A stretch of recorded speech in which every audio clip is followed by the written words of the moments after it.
Building brands beyond Tier 1 in China. Now this is thoughtful.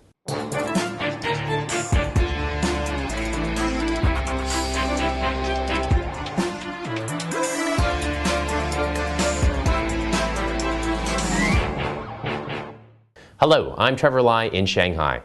Thoughtful China and Advertising Age recently organized a conference in Shanghai examining the challenges facing advertisers as they move into China's lower tier markets. This week on our show, we're sharing some highlights from that event featuring some of China's leading experts, including 2 executives from Tencent, the conference's presenting sponsor.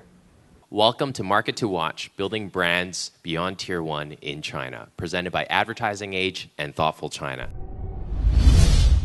You know, Beijing, Shanghai, and Guangzhou are the 3 cities that we often talked about. But these 3 cities combined, the internet population in these 3 cities only account for a bit less than 10% of total China's internet population.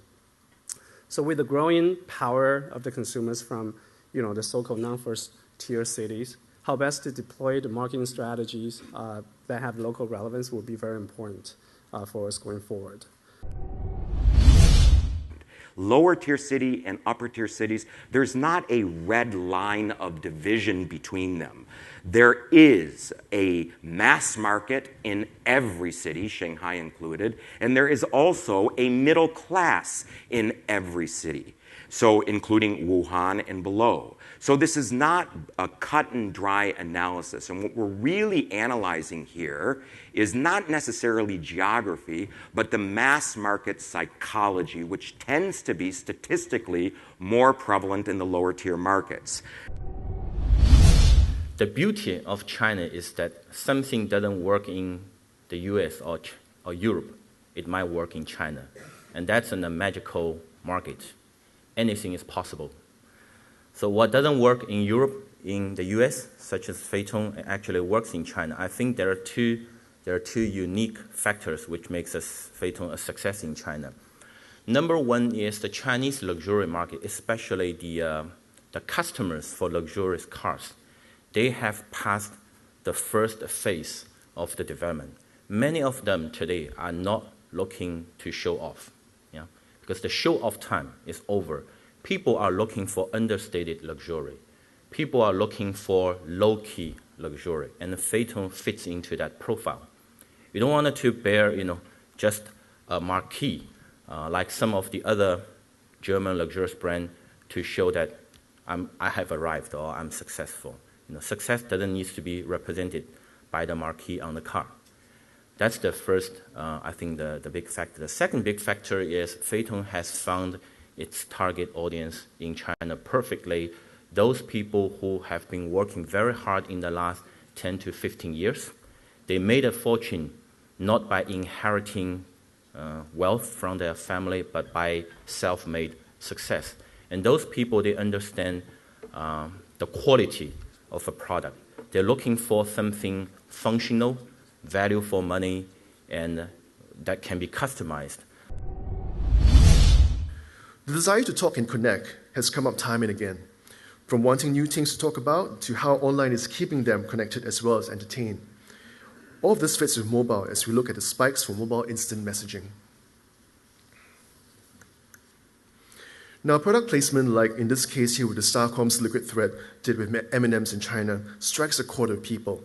It has a way of creeping into their subconscious and making them think differently about brands. It gives brands a platform to creatively showcase the brand essence through entertainment.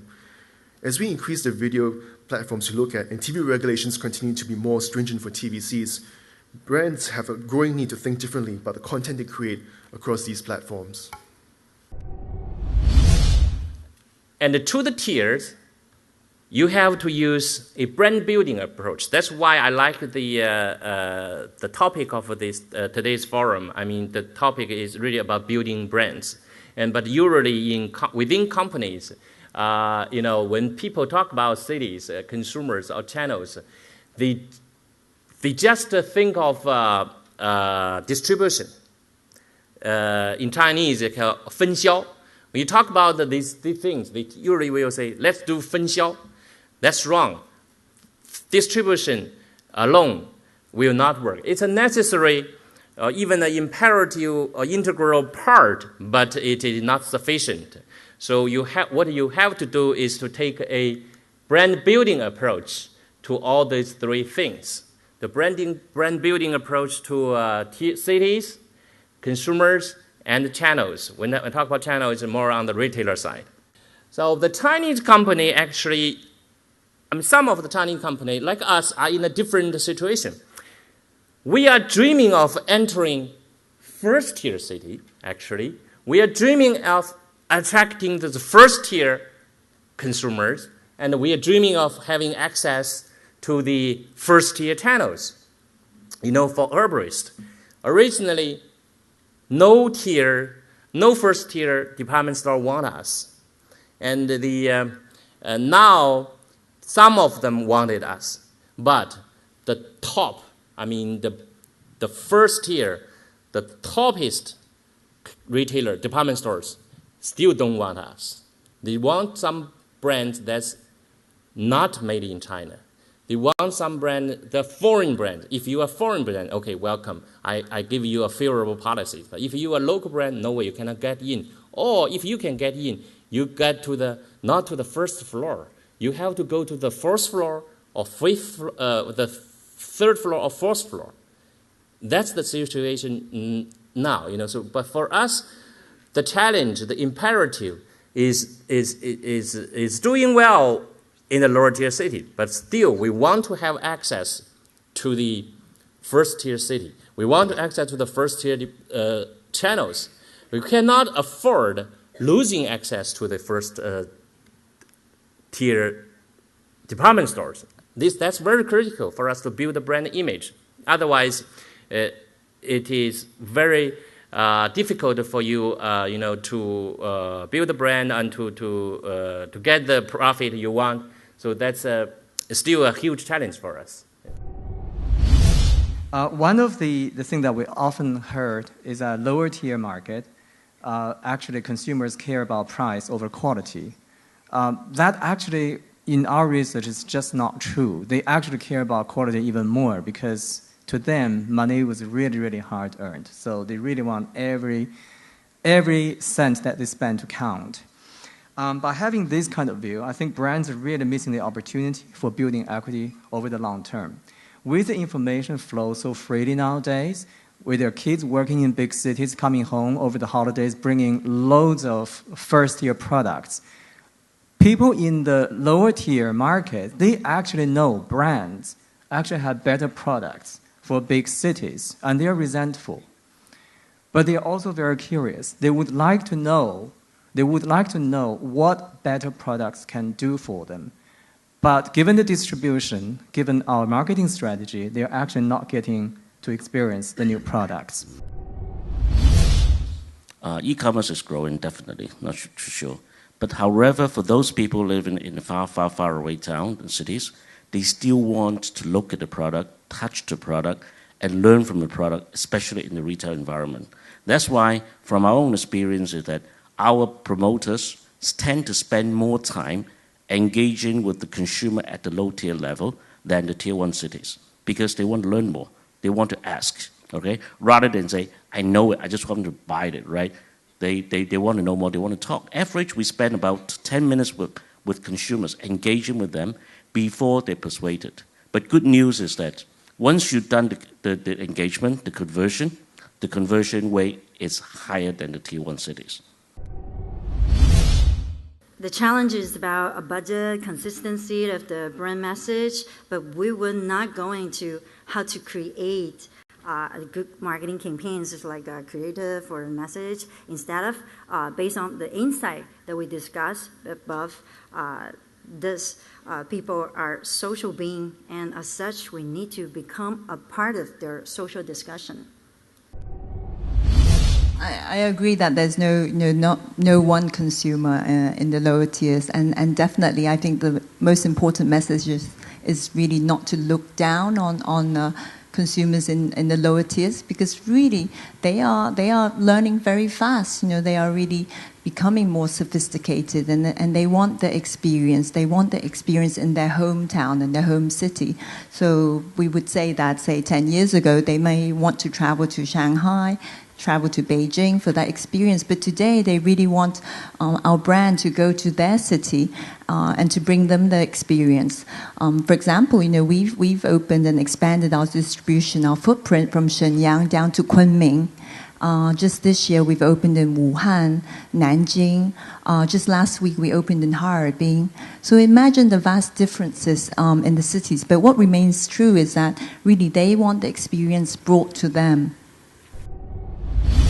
What do you see the biggest challenges? Apart from the opportunities, what are the two biggest challenges that you see in utilizing e-commerce to both sell into those lesser tier cities as well as utilizing e-commerce as a brand channel? I think one of the most challenging one is the logistic. Okay. Okay, so there are still a lot of remote province and area we cannot penetrate. And also another one is how to communicate, brand communication to these low-tier city consumers. It really requires our marketing to do specific campaigns, even targeting campaigns to these consumers. One trend that we've been seeing among our clients is that several of them are going a route of B2B2C e-commerce. And by that I mean is that they utilize e-commerce to be able to sell their products online to small or medium-sized distributors that normally would never be able to become an official distributor because the amount they're buying is far too low. So what we're seeing is that some of the clients, they start special B2B stores so that small merchants or resellers in those tier 2 and 3 cities can actually buy the products and then resell them in their city or in their provincial level. So, for example, Swarovski is one of our clients, and Swarovski has crystal stone components, and they use that kind of approach. Do you see this trend too for Philips? Do you have something planned in that way to basically penetrate that long tail or to get hold of that long tail of e-commerce? Yes. Actually, we are trying to establish this project soon, probably by the end of this year. So, but we still don't know the result, what kind of result will go. But this part of the thing that we want to prioritize to try. Weibo is definitely, everyone's using Weibo, and it's very rich with the data that they provide through the APIs. So you can do a lot of analysis. But I think the opportunity, or exciting opportunities to be had with Weixin, yet to be figured out. And I think whether it's, some Alvin is talking about in terms of engaging consumers, be able to send targeted messaging, lead generation. I think there's really a lot that can be done in WeChat. So I think a year from now, we'll be talking about WeChat as much as we're talking about Weibo. Okay. Next week, we'll be back with another special episode featuring the Ad Age Women to Watch China honorees who were celebrated at a gala dinner in Shanghai on September 5th. That wraps it up for today. Be sure to subscribe to us on Tudo and YouTube. You can also follow us on Weibo and Twitter and join our LinkedIn group. See you again.